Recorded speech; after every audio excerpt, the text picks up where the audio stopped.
Rank की tips and tricks video में ये पूछा था कि क्या आपको ग्रेनेड की टिप्स एंड ट्रिक्स चाहिए। तो ग्रेनेड की टिप्स की वीडियो के लिए ना आप में से बहुत सारे लोगों ने कमेंट सेक्शन में मुझे लिखा था कि भाई हमें ग्रेनेड की टिप्स की वीडियो चाहिए। तो यार मैं यहाँ पे फाइनली आप सभी के सामने हाजिर हूँ ग्रेनेड की टिप्स की वीडियो लेकर। एंड मैं यहाँ पर आप सभी को पहले ही बता दे रहा हूँ कि इस टाइप की ग्रेनेड की टिप्स की वीडियो ना आपको यूट्यूब पे कहीं भी देखने को नहीं मिलेगी। ये वीडियो ना एक ग्रेनेडर के लिए बहुत ही ज्यादा काम की होने वाली है, क्योंकि इस वीडियो में मैंने आपको ग्रेनेड्स की बेसिक टिप्स के साथ साथ कई सारे और भी ज्यादा एडवांस टिप्स एंड ट्रिक्स बताए हैं, जिससे अगर आप अच्छी तरह से फॉलो करोगे ना तो आप एक बहुत ही अच्छे नेडर बन जाओगे। एंड जब आप एक अच्छे ग्रेनेडर बन जाओगे ना तो आपके लिए सीएस में रैंक पुश करना ना बहुत ही ज्यादा इजी हो जाएगा। एंड इसी के साथ मैं आपको एक और चीज बता देता हूँ कि ये वीडियो ना थोड़ी लंबी होने वाली है, क्योंकि इस वीडियो में मैंने आपको सारे टिप्स एंड ट्रिक्स ना पूरी डिटेल में समझाया है। और इस वीडियो को बनाने में ना मेरे को बहुत ज्यादा मेहनत लगी है। तो यार इस वीडियो को 1 लाइक जरूर से कर देना। तो यार बस बने रहना मेरे साथ इस वीडियो के अंत तक। तो चलिए वीडियो शुरू करते हैं।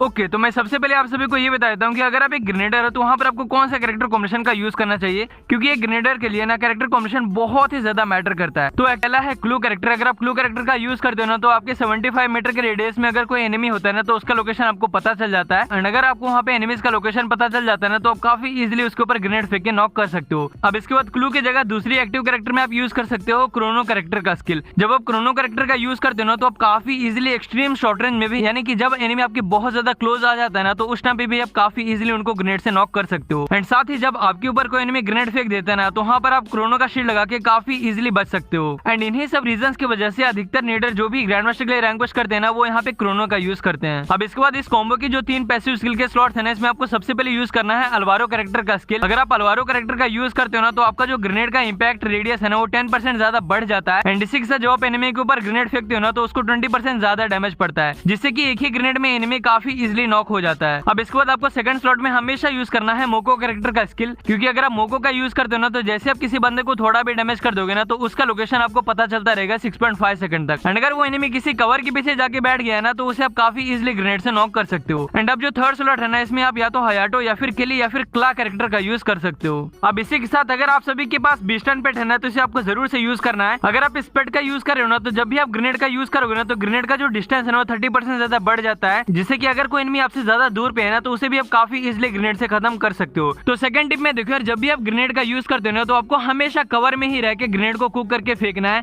अगर आप ओपन में रह के ग्रेनेड को कुक करके फेंकोगे ना तो एनिमी को इजीली पता चल जाएगा यार कि यहाँ पे कोई एनिमी ग्रेनेड को कुक कर रहा है। एंड फिर जैसे ही वो आपको ओपन में देखेगा ना तो आपको काफी इजीली खत्म कर देगा। इसलिए आपको हमेशा कवर का यूज करना है। एंड साथ ही अगर आप एक बिगिनर हो ना तो जब भी आप ग्रेनेड का यूज करते हो ना तो आपको थोड़ा डिस्टेंस बना के रखना है एनिमी से, क्योंकि अगर स्टार्टिंग में एनिमी आपके बहुत ज्यादा क्लोज आ जाता है ना तो वहाँ पर आप बहुत ज्यादा हड़बड़ा जाओगे एंड आप ग्रेनेड को अच्छी तरह से कुक नहीं कर पाओगे। इसलिए स्टार्टिंग में ना आपको हमेशा दूर से ही ग्रेनेड का यूज करना है। और यार मैंने आप सभी के लिए यूट्यूब पे ऑलरेडी एक ग्रेनेड की वीडियो अपलोड कर दी है, जिसमें मैंने बरमुडा मैप के हर एक सीएस राउंड के कुछ ऐसे प्लेसेस के बारे में बताया जहां पर अगर आप अपनी आंख बंद करके भी ग्रेनेड फेंक दोगे ना तो वहां पर ना आप काफी इजीली एक ना एक बंदे को नॉक कर ही दोगे। तो उस वीडियो का लिंक मैं आई बटन इन डिस्क्रिप्शन में दे दूंगा, तो उसे आप इस वीडियो के बाद चेकआउट कर लेना। अब यार थर्ड टिप में मैं आपको ये बताता हूँ कि अगर आपको ग्रेनेड का यूज करके बहुत आसानी से एनिमी को किल करना है ना तो आपको ग्रेनेड को उस टाइम पे यूज करना है जब आपके टीममेट्स एनिमी से फाइट ले रहे हैं। अगर आप उस टाइम पे ग्रेनेड फेंकोगे ना तो आपका जो एनिमी है ना वो बहुत ज्यादा बिजी होगा आपके टीममेट से फाइट लेने में। एंड उस टाइम पे आप उस सिचुएशन का एडवांटेज लेके काफी इजीली उनको नॉक कर सकते हो। एंड इसी के साथ जब आप उस टाइम पे ग्रेनेड फेंकोगे ना तो आप काफी इजीली अपने टीममेट्स का किल भी चुरा सकते हो। एंड यहाँ पर मैं आपको एक और चीज बता देता हूँ कि आपको ना हमेशा गेम खेलते टाइम ईयरफोन का यूज करना है। जो फुटस्टेप होता है ना वो बहुत ज्यादा क्लियरली सुनाई देता है एंड ये चीज ना आपको बहुत बार हेल्प करती है। जैसे कि यहाँ पर देखिए मेरे को ना यहाँ पर कोई भी एनिमी नहीं दिखता है, लेकिन ऊपर से ना एक बंदा होता है जिसका फुटस्टेप का साउंड मुझे सुनाई देता है। एंड जैसे ही मैं उसके फुटस्टेप का साउंड सुनता हूँ ना तो मुझे उसका लोकेशन पता चल जाता है। एंड फिर इसके बाद ना मैं काफी आसानी से इस बंदे के ऊपर ग्रेनेड कुक करके फेंक देता हूँ, जिसके बाद ना ये बंदा नॉक हो जाता है। अब यार इसके बाद हमारा जो फोर्थ टिप है ना वो आप सभी के लिए बहुत ही ज्यादा इंपॉर्टेंट होने वाला है। एंड इसमें मैं आपको ये बताने वाला हूँ कि कैसे आपको एक ग्रेनेड को पूरी अच्छी तरह से परफेक्टली कुक करना है, जिससे कि जैसे ही आप किसी एनिमी पे ग्रेनेड कुक करके फेंकोगे ना तो वो एनिमी फटाक से खत्म हो जाए। तो इस चीज को पूरी अच्छी तरह से समझने के लिए मेरे बैकग्राउंड में जो गेम प्ले चल होगा ना उसको भी आप काफी अच्छी तरह से देख लेना, जिससे कि ना आपको अच्छी तरह से अंदाजा हो जाएगा कि कितने डिस्टेंस पे हमें कितने सेकंड के लिए ग्रेनेड को कुक करके फेंकना है। तो यार सबसे पहले केस में देखो अगर एनिमी आपके ग्रेनेड के मैक्सिमम रेंज पे होता है ना, यानी कि जिस मैक्सिमम डिस्टेंस में वहां पे होता है ना, तो उस टाइम पे ना आपको अपने ग्रेनेड को 2.4 सेकंड से 2.6 सेकंड तक कुक करके फेंकना है। अब इसके बाद अगर एनिमी और भी ज्यादा पास होता है ना, जैसे कि इस केस में देखा एनिमी ऐसे डिस्टेंस पे होता है ना, तो आपको अपने ग्रेनेड को 2 सेकंड के आसपास कुक करके फेंक देना है। अब इसके बाद अगर एनिमी आपके और भी ज्यादा पास आ जाता है ना, जैसे कि इस केस में देखो यार सामने वाला एनिमी मेरे और भी ज्यादा नजदीक आ गया है, तो इतने डिस्टेंस पे ना आपको अपने ग्रेनेड को 1.8 सेकंड से 2 सेकंड के बीच में कुक करके फेंक देना है। अब अगर एनिमी आपके और भी ज्यादा क्लोज आ जाता है ना, यानी कि अगर एनिमी आपके शॉर्ट रेंज में आ जाता है, तो वहां पर आपको अपने ग्रेनेड को 1.4 सेकंड से 1.6 सेकंड के बीच में कुक करके फेंक देना है। एंड यहाँ पर मैं आपको एक और चीज बताता हूँ कि अगर आपको किसी ग्रेनेड को पूरे परफेक्ट तरीके से कुक करके फेंकना है ना, तो आपको बहुत ज्यादा प्रैक्टिस की जरूरत है। जब आप क्लैश स्क्वाड मोड में बहुत सारे मैचेस में ग्रेनेड का यूज करोगे ना, तो आपको वहाँ पे अच्छी तरह से पता चल जाएगा कि आपको कितने डिस्टेंस पे कितने सेकंड में ग्रेनेड को कुक करके फेंकना है।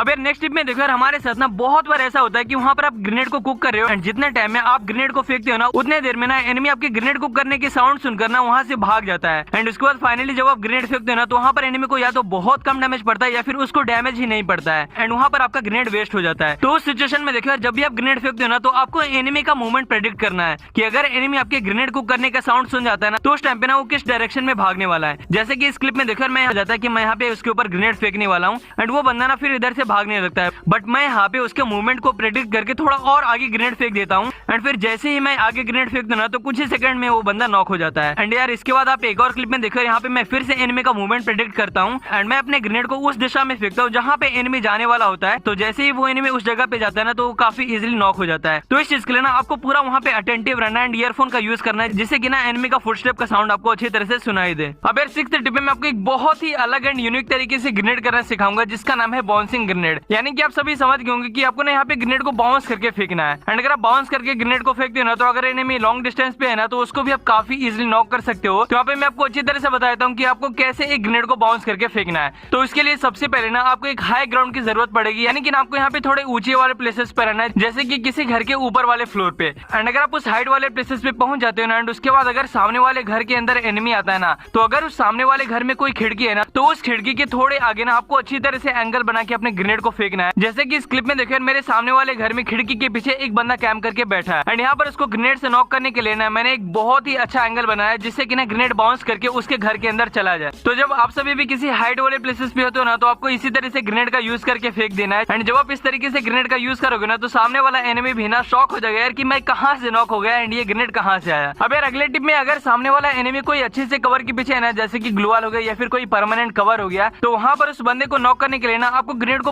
पूरी अच्छी तरह से कुक करना है एंड आपको इस तरीके से फेंकना है जिससे कि वो ग्रेनेड एनिमी के ठीक सर के ऊपर जाके फूटे, यानी कि वो ग्रेनेड हवा में ही एनिमी के ऊपर फूटना चाहिए। एंड जब आप इस तरीके से ग्रेनेड फेंकोगे ना, तो आपका ग्रेनेड कभी भी वेस्ट नहीं जाएगा। अब 8th टिप में अगर एनिमी आप जाता है, यानी कि अगर एनिमी आपके एक्सट्रीम शॉर्ट रेंज होता है ना, तो वहां पर आपको किस तरीके से ग्रेनेड फेंके उसे नॉक करना है। तो इस सिचुएशन में देखो आपकी दो चीजें काफी ज्यादा मैटर करती है। एक है आपका ग्रेनेड कुक करने का परफेक्ट टाइमिंग एंड दूसरी चीज ये है कि आपको ना वहाँ पे एक परमानेंट कवर का यूज करना है, या फिर अगर आपके पास परमानेंट कवर नहीं होता ना, तो आपको वहाँ पे क्रोनो के शील्ड का यूज करना है। अब यहाँ पे मैं इस पूरी अच्छी तरह से समझा देता हूँ। तो देखिए जैसे ही आप किसी एनिमी को देखते हो ना कि वो आपके ऊपर रश कर रहा है, तो उस टाइम पे ना आपको ग्रेनेड को कुक करना स्टार्ट कर देना है एंड इसके साथ ना आपको जॉयस्टिक बटन यूज करके मूवमेंट करते रहना है कवर के पीछे। एंड फिर जब आपकी ग्रेनेड में 0.8 सेकंड से 1 सेकंड का टाइम बचता है ना, तो उसके बाद आपको अपना ग्रेनेड फेंक देना है। एंड इस सिचुएशन में जैसे कि मैंने आपको बताया था कि क्रोनो का शील्ड आपके लिए बहुत जरूरी है। तो यार देखो बहुत बार क्या होता है कि हमारे पास ना कवर नहीं होता, या फिर वो एनिमी ना अचानक से हमारे बहुत ज्यादा क्लोज आ जाता है। तो उस टाइम पे ना जैसे ही आप अपने ग्रेनेड को एनिमी के सामने रिलीज करते हो ना, तो उसके तुरंत बाद ना आपको वहाँ पर अपना क्रोनो का शील्ड ऑन कर देना है, जिससे कि सामने वाला बंदा नॉक हो जाए एंड वहाँ पर आपको थोड़ा भी डैमेज ना पड़े। अब यार 9th टिप में आपको एक बहुत ही ज्यादा स्पेशल एंड यूनिक तरीके से ग्रेनेड करना सिखाऊंगा एंड इस टाइप का ग्रेनेड फेंकने के लिए ना आपके पास क्रोनो कैरेक्टर होना जरूरी है। एंड इसी के साथ ना इस ग्रेनेड का यूज आप एक्सट्रीम शॉर्ट रेंज में कर सकते हो एंड जब आप इस टाइप से ग्रेनेड फेंकोगे ना, तो बंदा अगेन फिर से शॉक हो जाएगा। तो यहाँ पर देखिए जब भी आपके ऊपर कोई एनिमी रश करने लगता है ना, तो आपको ना उस एनिमी को थोड़ा ललचाना है एंड जब वो बंदा आपको मारने के लिए पूरा क्लोज में आ जाता है ना, तो उस टाइम पे ना आपको अपने ग्रेनेड को रिलीज करने के तुरंत बाद ही अपने क्रोनो का शील्ड को ऑन कर देना है। एंड फिर जैसे ही आपका क्रोनो का शील्ड ऑन होता है ना, तो उसके तुरंत बाद आपको उस शील्ड से बाहर निकल जाना है एंड फिर उसके बाद पता है क्या होगा कि सामने वाला एनिमी आपसे बचने के लिए आपके क्रोनो के शील्ड के अंदर आ जाएगा एंड जैसे ही वो क्रोनो के शील्ड के अंदर आएगा, वो आपके ग्रेनेड से नॉक हो जाएगा। एंड जब आप इस तरीके से ग्रेनेड फेंके एनिमी को नॉक करोगे ना यार, तो आपको ना एक अलग ही सुकून मिलेगा। अब यार आज की वीडियो की जो सबसे लास्ट टिप है ना, वो आप सभी के लिए बहुत ही ज्यादा इंपॉर्टेंट होने वाली है। एंड अगर आप इस टिप को अच्छी तरह से फॉलो करते हो ना, तो आप किसी भी सिचुएशन में ना अपने सामने वाले एनिमी को ग्रेनेड से नॉक कर सकते हो। तो इस टिप में देखो जब भी आप ग्रेनेड का यूज करते हो ना, तो वहां पर ना आपको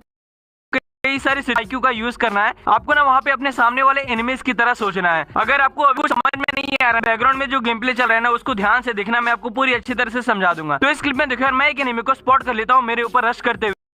हुए। तो फिर यहाँ पे मैं जैसे ही उस बंदे को देखता हूँ ना, तो मैं अपना ग्रेनेड कुक करना स्टार्ट कर देता हूँ। इस ग्रेनेड को सामने वाले वॉल पे मार के आगे निकल जाता हूँ एंड मेरा जो ग्रेनेड होता है ना वो पीछे चला जाता है। एंड फिर इसके बाद जैसे ही एनिमी आगे निकलता है ना, ये बंदा मेरे ग्रेनेड से नॉक हो जाता है एंड उस बंदे को पता ही नहीं चलता यार कि मैं नॉक कैसे हुआ हूँ। तो इस तरह से ना आपको कई सारी सिचुएशंस में अपने IQ का यूज करना है। एंड अगर आपको इस टाइप्स के ग्रेनेड फेंकने हैं ना, तो मैं आपको एक यूट्यूब चैनल रिकमेंड करूंगा जिसका नाम है WL जैकी। आप में से बहुत लोग इनको जानते होंगे, इन्हें इंडिया का ग्रेनेड किंग भी कहा जाता है। भाई ये जितना अच्छी तरह से ग्रेनेड का यूज करते हैं ना, उस तरह से इंडिया में कोई भी ऐसा ग्रेनेड नहीं फेंकता है। तो इनके यूट्यूब चैनल को ना आप एक बार जरूर चेकआउट करना। इनकी सारी वीडियो ना ग्रेनेड मॉन्टेज पे होती है, जो कि आपको देखने में ना बहुत ज्यादा मजा आएगा, फनी भी होती है वो सारी वीडियो। तो यार आज के लिए बस इतना यार, मैंने आपको इस वीडियो में पूरी अच्छी तरह से समझा दिया है कि कैसे आपको ग्रेनेड का यूज करना है। एंड अगर आपको वीडियो अच्छा लगा हो तो इसे 1 लाख जरूर कर देना यार, बहुत मेहनत लगी इस वीडियो को बनाने में। एंड अगर आप हमारे चैनल पे नए हैं तो इसे सब्सक्राइब भी कर देना। तो तब तक के लिए बाय बाय, मिलते हैं एक और वीडियो में।